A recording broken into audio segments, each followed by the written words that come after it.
নমস্কার বন্ধুরা, আশা করি সবাই ভালো আছেন। আজকে আমি আপনাদের সামনে গরমের দিনে একটা রেসিপি নিয়ে আবারও হাজির হয়ে গেছি।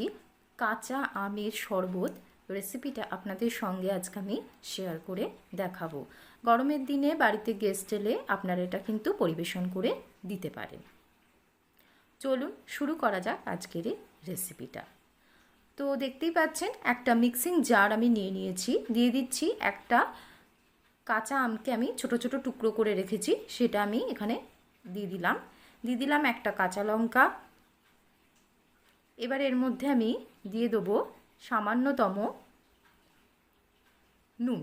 সাধারণ যে সাদা নুন হয় সেই নুনটাই এখানে ব্যবহার করলাম, 1 টিস্পুন মতন ব্যবহার করেছি। দিয়ে দিচ্ছি এবার বিট নুন, 1 টিস্পুন বিট নুন ব্যবহার করলাম। এবার এর মধ্যে আমি দিয়ে দিচ্ছি একটা গোটা লেবুর হাফ লেবু এখানে ব্যবহার করেছি, রস আর কি, লেবু রস দিয়ে দিলাম 1 চামচ মতন, বড় চামচের 1 চামচ। দিয়ে দিচ্ছি এখানে চিনি, বড় চামচের 2 চামচ চিনি ব্যবহার করছি।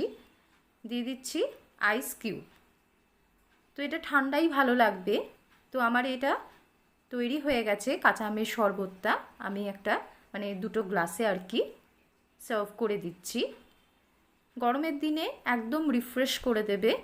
এরকমভাবে আপনারা কাঁচা আমটাকে শরবত করে আর কি তৈরি করে খেতে পারেন এবং লোকজন এলে তাদেরকে কিন্তু পরিবেশন করে দিতে পারেন, ভালো লাগবে খেতে।